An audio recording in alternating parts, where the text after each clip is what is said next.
Great Zimbabwe, where the Shona people built a dazzling city of stone that echoed with life.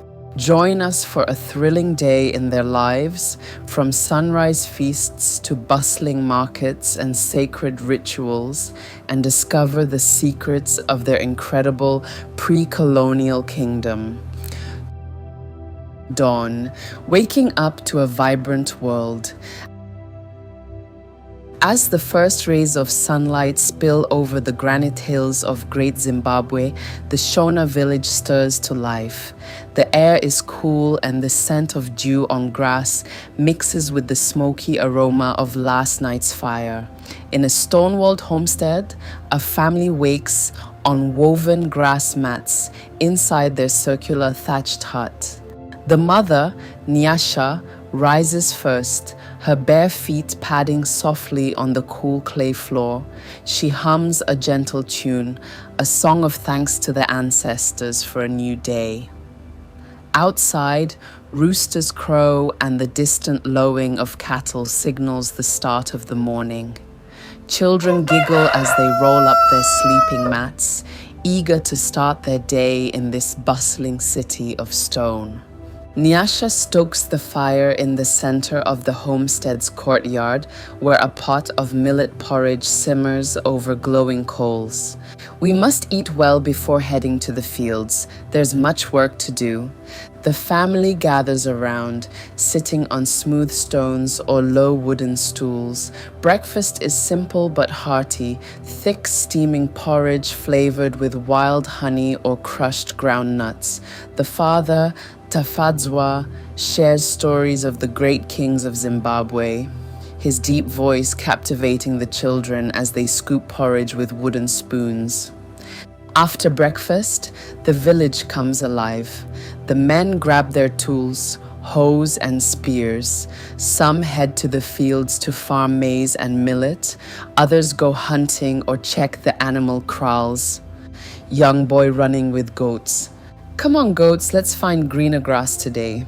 Boys like him take livestock out to graze. They learn from a young age to care for animals. Everyone has a role.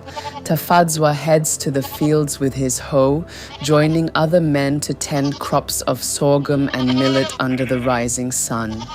Nyasha and the older daughters fetch water from a nearby stream, their clay pots balanced gracefully on their heads.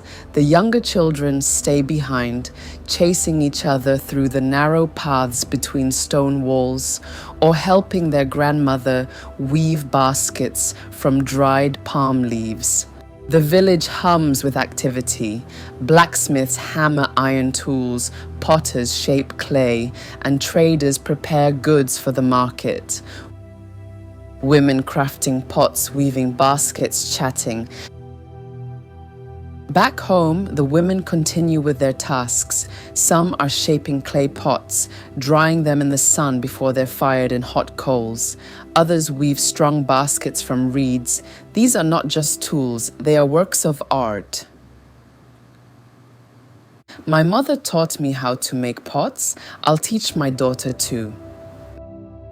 Midday, work, trade, and community. By midday, the sun blazes high and Great Zimbabwe is alive with energy. In the marketplace, traders barter lively, offering polished beads, woven cloths, and gleaming gold ornaments. Nyasha joins the women at a communal grinding stone, chatting and laughing as they crush millet into fine flour. Her hands move rhythmically and the air fills with the earthy scent of grain. Nearby, Tafadzwa and other men return from the fields, their skin glistening with sweat. They rest under a baobab tree, sipping homemade sorghum beer and discussing the day's work or news from distant villages. Children aren't idle either. Boys herd cattle to grazing lands, learning to watch for predators like leopards. Girls practice intricate beadwork, their fingers threading colorful patterns that tell stories of their people. Meanwhile, the elders gather in the shade, sharing wisdom or settling disputes with calm authority. The stone walls of Great Zimbabwe, towering and grand, stand as a proud reminder of the Shona's strength and ingenuity. Afternoon, rituals and connection. As the heat softens, the village pauses for a moment of reverence. A spiritual leader, guided by the ancestors, leads a small ritual at a sacred enclosure. Drumming echoes through the valley and the rhythmic beat draws people together. Nyasha offers a small portion of grain to the spirits, whispering prayers for health and prosperity. The children watch wide-eyed, feeling the connection to their ancestors who built this great city. Afterward, the family reunites for a meal of sadza maize meal and a savory stew made from greens and goat meat. They eat with their hands, scooping the food from shared clay bowls, laughing as the youngest child smears stew on his face. The meal is a time for bonding with stories and songs filling the air. Evening, rest and celebration. As the sun dips behind the hills, casting a golden glow over the stone city, the day winds down. Tafadzwa inspects the cattle kraal, ensuring the animals are safe for the night. Nyasha sweeps the courtyard, her movement steady and practiced. The children play games, tossing stones or dancing to the beat of a hand drum. As night falls, the family gathers around a crackling fire. The stars above Great Zimbabwe sparkle like the beads in Nyasha's hair. An elder tells tales of Mwari, the creator, and the heroes who shaped their land. The firelight dances on their faces and the children drift off, dreaming of tomorrow in their vibrant, thriving world. This is a day in the life of the ancient Shona people, a life of hard work, deep community, and pride in their magnificent city of Great Zimbabwe. People singing, "Dance, dance, dance until the night ends." This is how the Shona people lived, in harmony with the land, rich in culture, proud of their heritage. From sunrise to sunset, every day was full of meaning, and though centuries have passed, the spirit of Great Zimbabwe still lives on, in its stones, its stories, and in its people. Historical context. Between the 11th and 15th centuries, the Shona built Great Zimbabwe using just stone and skill, no mortar, no cement. These giant walls housed a complex society with leaders, traders, farmers, and artisans. Society was organized into settlements called kraals, made up of huts arranged in circles, surrounded by fences to protect animals. Each kraal had a headman, usually an elder male, who made decisions with the help of other wise men. Above them all, the Mambo, king, ruled from the hill complex, respected and feared by all. Males farming, hunting, trading. In the world of the Shona, everyone had a role. The men were protectors, builders, and providers. At sunrise, they'd head to the fields, planting maize, millet, and ground nuts. Others would hunt or mine gold, yes, real gold, which they traded with people as far as the Swahili coast, Arabia, and even China. I work hard to feed my family and strengthen our kraal. Female roles, cooking, pottery, childcare, singing. The women ran the home and the heart of the village. They cooked, fetched water, made pottery, and raised children. They also grew crops, made crafts, and brewed traditional beer for ceremonies. My pots carry water and stories, my hands shape the future. Women were deeply respected and some were even spiritual leaders. In Shona belief, women carried sacred connections to the ancestors. Marriage and family, wedding scenes, large family meals. Marriage was important. Families would meet, lobola, bride price was paid in cattle or goods, and celebrations would last days. Yes, polygamy was common, especially for wealthier men. A man with many cattle could afford more wives, and each wife had her own hut. But it wasn't just about love, it was about alliances, family strength, and working together. A big family meant more hands in the field and more stories around the fire. Clothing and mannerisms, jewelry, body art, greetings. Shona people dressed beautifully.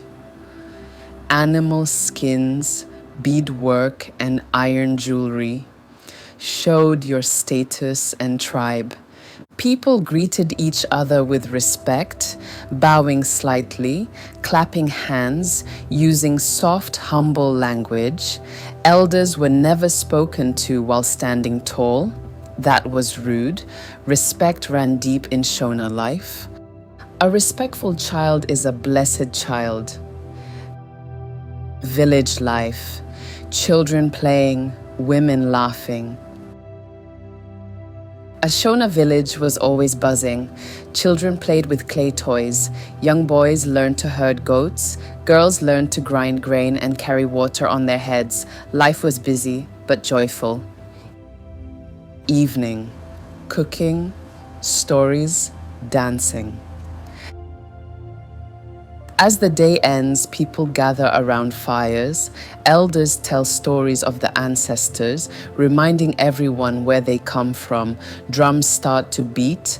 People dance, sing, and laugh under the stars. It wasn't just entertainment, it was spiritual, a way to call on the spirits, to celebrate life, to honor the land. The ancient Shona of Great Zimbabwe were more than stone walls and trade routes. They were people of pride, unity, and rhythm. Their civilization stood tall, not just in structure, but in spirit. And though time has passed, their story still echoes in the stones and in us. Before I say goodbye for today's episode, let us quickly go through some of the frequently asked questions about what happened in a day in the life of the ancient Shona people during the pre-colonial era, for example, at Great Zimbabwe. The first question is, what did the Shona people eat every day? They ate sadza, a thick porridge made from millet or sorghum. They added meat, vegetables, or wild fruits. They also drank milk, and adults sometimes drink traditional beer made from grain. Food was cooked on open fires using clay pots. Other crops they ate apart from millet or sorghum are beans, along with vegetables. They also hunted animals and raised cattle for meat. What kind of houses did the Shona live in? They lived in stone houses or huts made of mud and grass, often built in the Great Zimbabwe city with strong stone walls. What jobs did the Shona people do? Most were farmers, growing crops or raising animals. Some were traders, craftsmen making pottery or tools, or leaders in the community. What did the Shona do for fun? They told stories, sang songs, danced, and played games. They also held ceremonies to honor ancestors or celebrate events. How did the Shona people trade? They traded gold, ivory, and crops with people from far away, like Arab and Swahili traders, using markets in Great Zimbabwe. What were the downsides of polygamy? Polygamy was part of Shona marriage customs, like Rohora, where a man paid the bride's family with cattle or goods. This made marriage a bond between families, not just individuals. Women could also choose to join a polygamous marriage, especially if they were older and wanted to avoid being single, which was seen as shameful those days. However, polygamy had its own challenges. While polygamy was accepted, it wasn't always easy. Wives sometimes argued over the husband's attention or resources, and names given to children like Muchaneta, meaning you tire of being a nuisance, or Sekai, meaning laugh all you want. So these names showed tensions between wives. Despite this, polygamy was a respected tradition that strengthened family and community. How did they raise kids? Everyone helped raise children. Mothers fed and cared for young kids while working. Older siblings or grandparents watched kids, teaching them skills like farming or weaving. Kids learned Shona values like unity through stories and songs. A Shona proverb says, "You do not educate your child for yourself alone. Education is for society, by society," showing how the whole crow raised kids. Babies were carried on their mothers' backs. They were fed and cared for by the whole family, meaning parents, grandparents, aunts, and uncles. Children learned by watching and doing. They were taught stories and Shona proverbs to help them grow wise and respectful. In the evenings, kids stayed close to the fire, listening to stories or songs from elders. Mothers or older siblings fed younger children and got them ready for bed. Kids learned important lessons about Shona values like helping others and honoring Mari through these evening gatherings. Older kids might practice skills like carving, wood, or weaving to prepare for their future roles. So that's it for this episode. We end here. Thanks for watching. If you love this journey through time, like, comment, and subscribe for more African history brought to life. What do you want to explore next? Let us know below.